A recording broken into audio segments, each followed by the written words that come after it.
Salut et bienvenue à toi dans cette nouvelle vidéo. Aujourd'hui, on va répondre à une série de questions que l'on me pose très souvent. Alors, la première question, c'est « Jérôme, avec ce genre de véhicule, tu as combien d'autonomie ?» Ensuite, on me dit « Jérôme, comment tu fais pour recharger chez toi? Tu as une prise? Tu as une borne ?» Et enfin, la troisième question, c'est « Tu pars en vacances en fait? Tu fais des longs trajets? Et comment tu charges sur les longs trajets? Tu t'arrêtes souvent ?» Voilà les questions que l'on me pose le plus souvent. On attaque pour les réponses.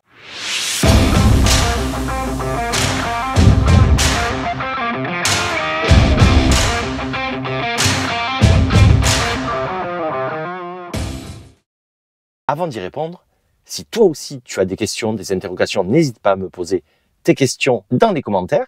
Mais si toi aussi tu es en VE, en véhicule électrique, en Tesla, peu importe, et qu'on te pose toujours une série de questions, j'aimerais bien connaître les tiennes, si c'est pas les mêmes que les miennes, évidemment. On répond aux questions. Alors, Jérôme, l'autonomie sur cette voiture, c'est comment? L'autonomie pour moi est un faux problème. Pourquoi? Tout simplement parce que les superchargeurs sont là pour les longs trajets. Quand tu recharges chez toi, tu as une prise électrique ou une borne, peu importe si tu fais beaucoup de kilomètres ou pas.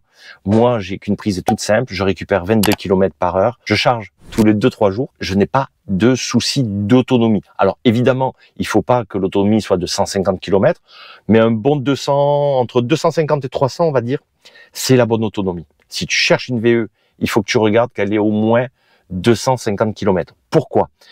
Tout simplement parce que quand tu pars sur autoroute, il faut au moins conduire 2 heures, te sentir un peu libre, quoi, de pas t'arrêter toutes les heures. Donc si tu t'arrêtes toutes les 2 heures, déjà tu es bien fatigué, c'est ce qui est conseillé d'ailleurs pour la prévention routière. Donc tu t'arrêtes et tu recharges 25 minutes. Voilà, c'est tout simple. L'autonomie, je te dis, 250-300 km, t'es tranquille. Alors bien sûr, tu vas avoir des warriors de la route qui veulent faire 500 km sans s'arrêter. Ils me prennent des bouteilles, ils les fournissent à toute la famille pour faire pipi dedans parce qu'ils ne veulent pas s'arrêter faire pipi. Donc c'est sûr, il y en a. Il y a des personnes comme ça ou qui partent seules et qui veulent avaler des kilomètres. Alors moi, dans ces cas-là, je leur réponds quelque chose d'assez simple. Tu vas voir, ça va te faire rire, mais c'est vrai. Tu vas voir. Je leur dis tout simplement, je vais te donner 15 € tous les 200 km si tu t'arrêtes. À chaque fois que tu t'arrêtes au bout de 200 km, je te fais un chèque où je te donne 15 € et 200 km après, je te redonne 15 €. Et pourquoi je leur dis ça? Parce que sur 200 km, c'est ce que tu économises par rapport à une thermique. Que tu peux te reposer et te dire que tu viens de gagner 15 € et attendre 20-25 minutes que ça charge. Voilà mon avis. Je ne sais pas si tu le partages, n'hésite pas à me le dire en commentaire. Maintenant, pour répondre à la question « Comment tu recharges à ton domicile ?» Je réalise à peu près 18 000 km par an.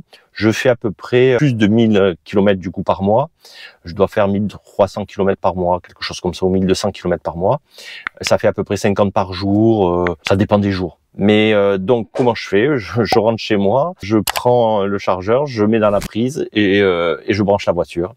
Et comme je rentre vers 19h, ça dépend, 19h, 20h, 18h, peu importe, je charge, je récupère donc, comme je te disais dans la question d'avant, 22 km par heure. Donc tu fais tes comptes, en 10 heures, je récupère 220 km. Ce que j'ai pas fait la veille, puisque je te dis, je fais 50-60 km. Donc si je veux charger tous les soirs, tous les matins, je suis à 100%. Mais c'est pas le but. Donc je ne recharge à peu près tous les 2-3 jours.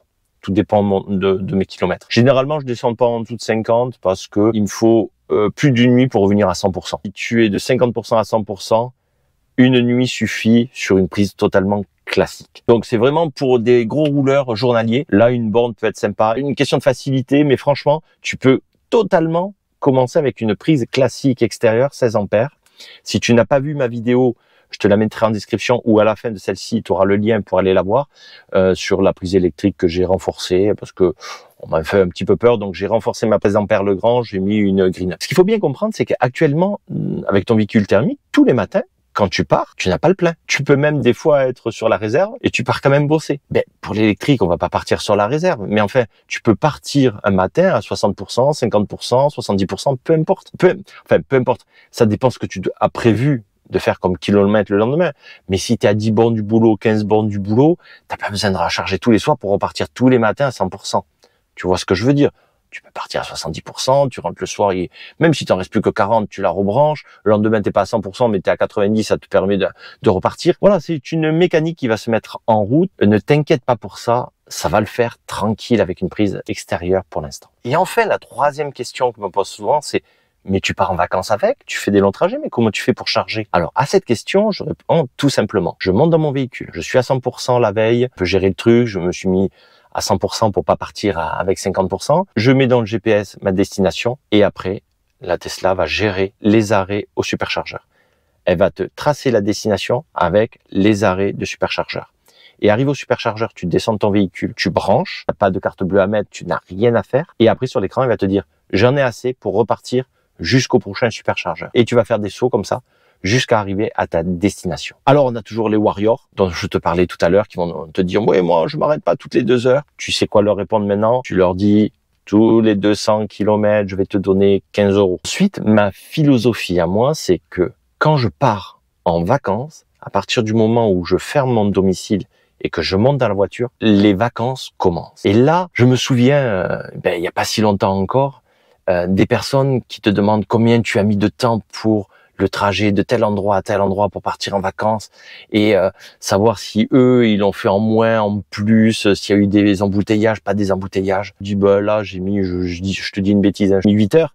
L'autre personne va te dire, moi, j'ai mis 7h30.